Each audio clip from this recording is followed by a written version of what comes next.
Halo guys, welcome back to my tugas video.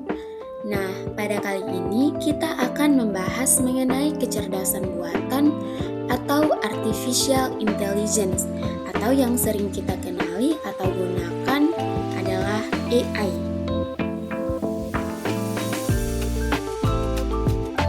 Nah, tapi sebelum itu kita kenalan dulu ya guys. Perkenalkan, nama saya Ignatia Viani Rosarinaha, kelas B dari Prodi Pendidikan Informatika Universitas Citra Bangsa, Kupang.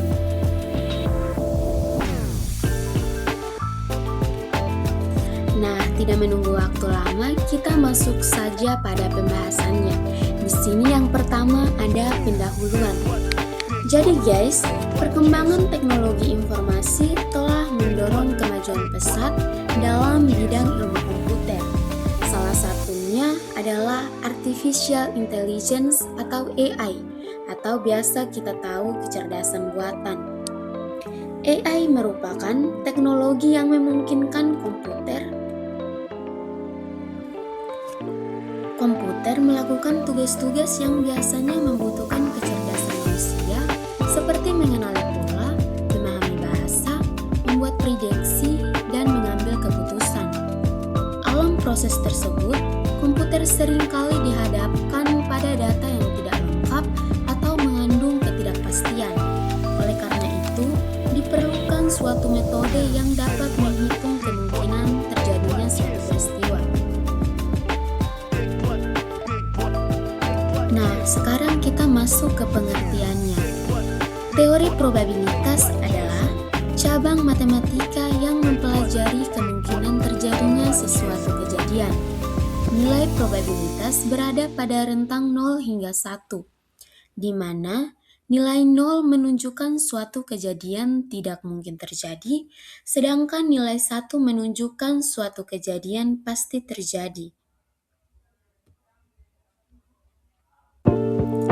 Dalam ilmu komputer, teori probabilitas digunakan untuk membantu komputer mengelola data, membuat prediksi, serta mengambil keputusan ketika menghadapi berbagai kemungkinan.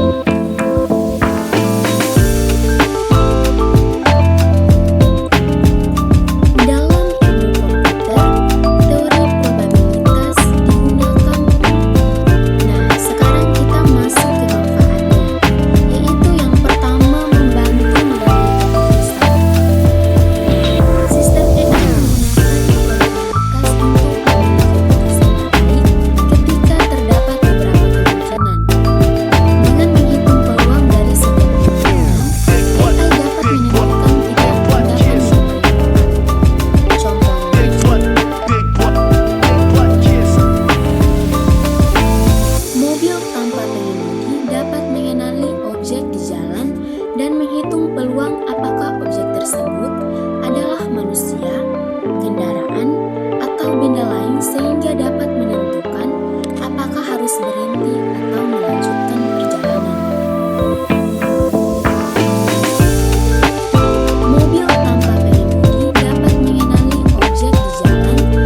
rekomendasi video di YouTube.